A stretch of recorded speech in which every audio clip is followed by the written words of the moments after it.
Enfiler sa blouse de travail, c'est aussi endosser le costume d'actionnaire, du moins dans cette entreprise de charcuterie à Kingersheim.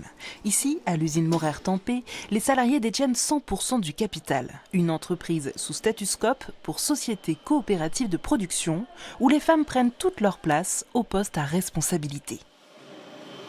Ça va, j'ai une très bonne équipe, on va dire, oui. J'ai une très bonne équipe, oui. Elles peuvent le confirmer. Désormais en charge de 9 personnes, Solmaz Demirbas travaille au poussoir depuis 24 ans. En 2019, après une liquidation judiciaire, elle réinvestit avec une centaine d'autres salariés ses indemnités de licenciement. Plus d'1 million d'euros pour sauver l'entreprise et décider de son avenir. Une démocratie à l'usine qui a aussi favorisé sa montée en grade. Et mon ancien responsable qui a eu des problèmes de santé, on va dire 2 ans avant sa retraite, et on lui a proposé la personne qui serait capable, on va dire, de la succéder, on va dire. Elle m'a proposé, puis j'ai accepté.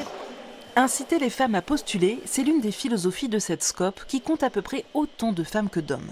Lorsque l'entreprise fait des bénéfices, une partie est partagée entre les associés à part égale. Résultat, les écarts de salaire sont faibles. Et sur ces questions de l'égalité professionnelle, le PDG élu note déjà une évolution. On considère qu'une SCOP doit être, au-delà du modèle humain, doit être exemplaire dans beaucoup de domaines. Et ça en fait partie. En termes de participation, les femmes sont beaucoup plus présentes aux assemblées générales que les hommes chez nous. C'est assez intéressant et ils sont beaucoup plus impliqués aussi dans la vie collective. Prochain objectif, assurer la parité au sein du conseil d'administration désigné par l'ensemble des associés. Si tous les métiers sont représentés, ce CA ne compte encore que 4 administratrices sur 12 postes. Mais après 5 ans d'existence, le modèle remporte l'adhésion de Solmaz et ses collègues. Une SCOP, c'est travailler pour soi-même. On est notre propre patron, on est actionnaire. Et puis, on a notre mot à dire. C'est nous. C'est nous, quoi. La SCOP, c'est nous. Voilà.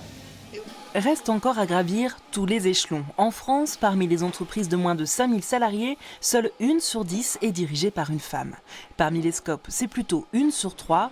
Pas encore l'égalité, mais déjà un progrès.